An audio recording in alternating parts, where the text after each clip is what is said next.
안녕하세요. 특별왕자입니다. 이번 주 경제기사 10가지를 체크해 보겠습니다. 이번 시간에는 2030도 절반 이상이 부동산에 관심 가지고 있던 기사부터 해서 드디어 엔데믹이 왔죠? 엔데믹과 물가가 잡혀가고 있다는 기사까지 체크해 볼 생각입니다. 먼저 시황을 살펴보면 코스피가 지난주보다 조금 내려졌고 다우도 소폭 내려졌습니다.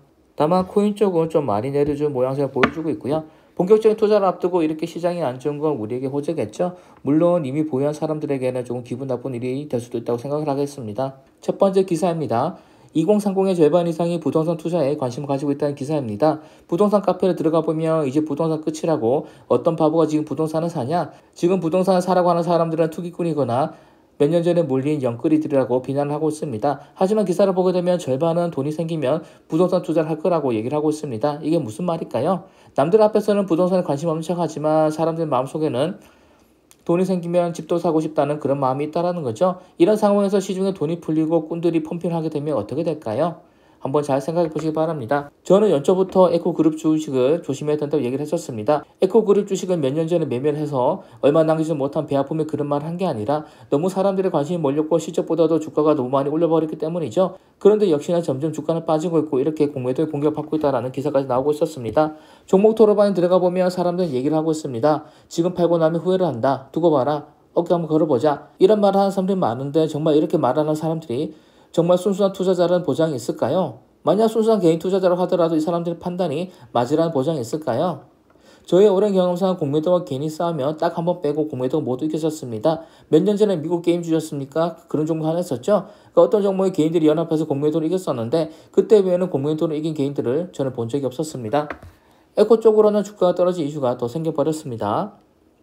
공매도가 몰린 것도 있지만 MSCI 편입 유력했던 게 불발로 끝나버렸고 오너의 4번 리스트까지 겹쳐버렸죠. 주가는 이미 고점 대비해서 30% 정도 빠진 상태고요. 저라면 이 종목은 매수하지 않을 거고 보유 중이라면 이 정도도 처분을 하고 다른 종목으로 갈아탈 그런 판단을 할 것 같습니다.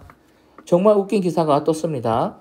배터리가 과잉 생산되고 있다는 그런 기사인데 얼마 전까지만 해도 전기차가 대세라고 얘기를 했었고 그래서 배터리가 대세라고 했었고 그래서 에코그룹 주식들이 뜰 때 이런 종목 미리 샀어야 된다고 그런 기사가 쏟아져 나오더니 이제는 배터리 공급이 과잉이고 현재로서는 전기차 생산이 배터리 생산을 따라오지 못한다는 그런 기사가 나오고 있습니다. 저는 그냥 이런 기사는 무시할 거고요. 오히려 부정적인 내용이 나올 때를 매수 타임으로 보겠습니다. 슬슬 투자시장이 살아날 것을 보는 전망들의 기사가 계속해서 나오고 있습니다. 그래서 저는 올해 하반기까지 투자를 세팅해야 된다고 하는 거죠. 여러분들도 투자 세팅에 속도를 올려보시기 바랍니다. 제가 꿀통 파일에 동물 케어를 넣어뒀었죠. 여러분들이 동물 키우고 있지 않다면 이런 변화에 동감할 수도 있는데 동물 쪽으로도 산업이 더 커질 겁니다. 여러분 생각보다 속도도 더 빠를 거고요. 1인 가구가 늘어날수록 애를 가지지 않는 신혼부부 늘어날수록 이런 산업은 더 커질 겁니다. 3년 만에 코로나가 엔데믹을 맞았습니다. 물론 아직도 코로나 환자들이 나오고 있지만 투자의 관점에서 이건 엄청 중요한 일이라고 생각을 합니다. 특히나 다음 전염병 때에 한 방을 노린 저로서는 엄청 중요한 기사고요. 이건 따로 영상을 만들어서 좀 더 자세하게 소개를 해보겠습니다.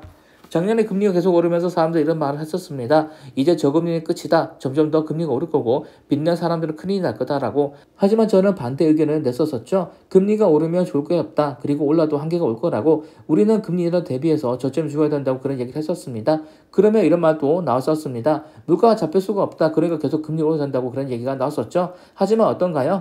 점점 물가가 잡혀간다는 기사가 나오고 있죠. 이제라도 우리는 금리 동결과 인하를 대비할 수 있어야 되는 그런 준비를 하셔야 되는 겁니다. 금리가 2% 오르면 소비가 0.5% 줄어든다는 기사입니다. 그래서 현재 자영업자들도 죽어나가고 있죠. 근데 반대로 금리가 내리면 소비가 어떻게 될까요? 다시 말하지만 우리는 금리가 내리고 시중에 돈이 풀리고 사람들의 숨통이 튀기를 대비해서 준비를 하고 있어야 되는 겁니다. 저는 지금은 보유 종목 개편 중이라서 IPO에 눈을 돌릴 여유가 없지만 하지만 종목 세팅 끝나면 IPO에도 관심을 가져볼 생각입니다. 여러분들도 다양한 투자 루트를 고민하고 준비를 해보시기 바랍니다. 그리고 소액이라도 수익이 나면 그 수익을 모으고 그 모인 수익을 새로운 곳에 넣는 식으로 계속해서 자산을 복리로 불려나가 보시기 바랍니다. 이상으로 이번 주 10개의 주요 기사들을 살펴봤습니다. 감사합니다.